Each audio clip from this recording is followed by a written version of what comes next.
विनायकाय नमः।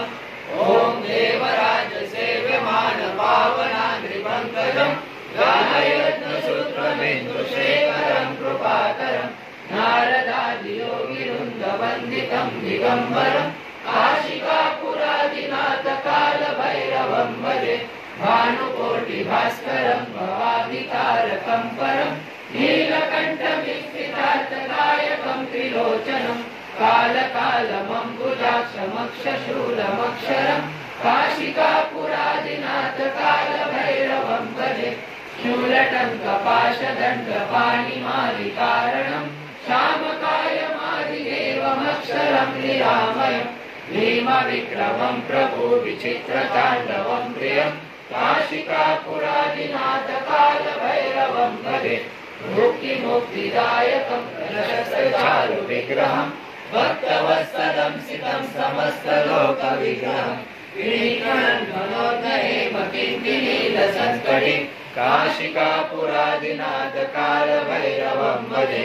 धर्मसेतुपालकं अधर्ममार्गनाशकं कर्मपाशमोचकं सुशर्मदायकं विभुं स्वर्णवर्णशेषपाशशोभिताङ्गमण्डलं काशिकापुरादिनाथ कालभैरवं भजे।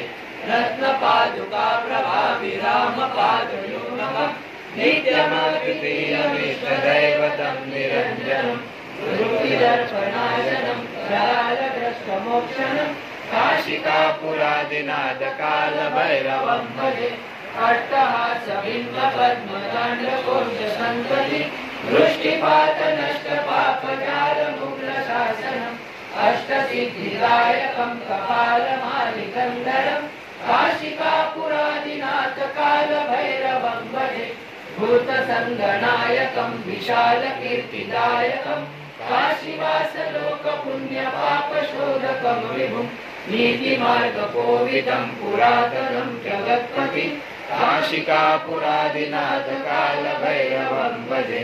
कालभैरवाष्टकं पठन्ति ये मनोहरं मुक्तिसाधनं विचित्रपुण्यवर्धनं शोकमोहदैन्यलोभकोपतापनाशनं हे प्रयन्ति कालभैरवादिसन्निधिं ध्रुवम् इति श्रीमच्छङ्कराचार्य कालभैरवाष्टकं सम्पूर्णम्। श्री स्वामी समर्थ गुरुमौली शरणा।